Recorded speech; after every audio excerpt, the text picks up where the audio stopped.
তোর আওয়ামী লীগ ভালো না লাগে বিএনপি কর, শিবির কেন করবি তুই? ছাত্র দলও রক কাটে, ছাত্রলীগও রক কাটে, কিন্তু রক কাটার সময় কেউ বিসমিল্লাহ বলে না, শিবির বলে আর কি। এই কারণে আমার শিবিরকে ভালো লাগে আর কি। আপনার দুনিয়া এবং দুনিয়া পরবর্তী অসীম জীবনের জন্য কল্যাণ বয়ে আনবি কিনা ইসলামী ছাত্র শিবিরের সাথে আপনার যুক্ত হওয়া। কেউ কেউ বেশ মজার মজার প্রশ্ন করে। একবার এক শিক্ষার্থী প্রশ্ন করলো, ভাইয়া আপনার শিবিরকে আমার খুব ভালো লাগে। তো আমি বললাম যে কেন ভালো লাগে? তো সে বলল যে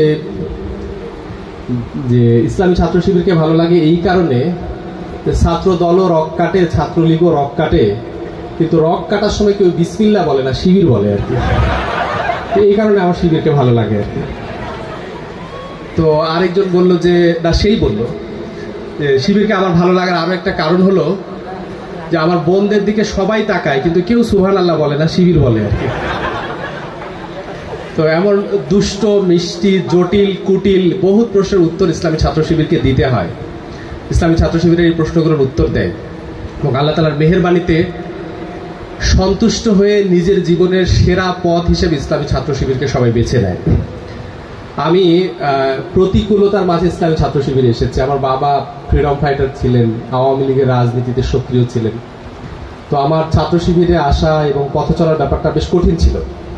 আমি বলি যে শিবির থেকে বিরত রাখার জন্য বাবা যা করতে পারেন, একজন বাবা যা করতে পারেন, আমার বাবা তাই করেছে। তো আমি ছাত্র শিবির করেছি। এলাকার গার্ডিয়ান, অভিভাবক তো বলতো যে তোমার গ্রামের শিবিরগুলো ভালো, তুমি যখন শহরে যাবা দেখবা এরা সব সন্ত্রাসী, এরা সব মদ খায়, গাঁজা খায়, এই টাইপ কথা বলতো আর কি।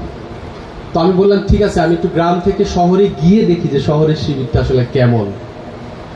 তো শহরে যাওয়ার পর বলে না, শহর ঠিক আছে, ঢাকা শিবিরটা খারাপ আর কি।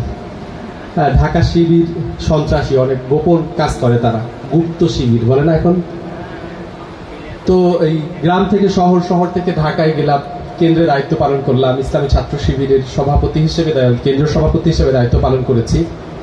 আল্লাহ তাআলার মেহেরবানিতে ছোটবেলায় শোনা সেই দুষ্ট কথাগুলো ইসলামী ছাত্র শিবিরের মাঝে খুঁজে পাইনি, আলহামদুলিল্লাহ। আমি আমার বাবাকে কথা দিয়েছিলাম, বাবা যখন আমাকে বোঝাইতো, এবং বাবার খুব চমৎকার মোটিভেশন ছিল যে তোর আওয়ামী লীগ ভালো না লাগে বিএনপি কর, শিবির কেন করবি তুই? তো শিবির করতে কখনো ক্ষমতায় আসতে পারবি না।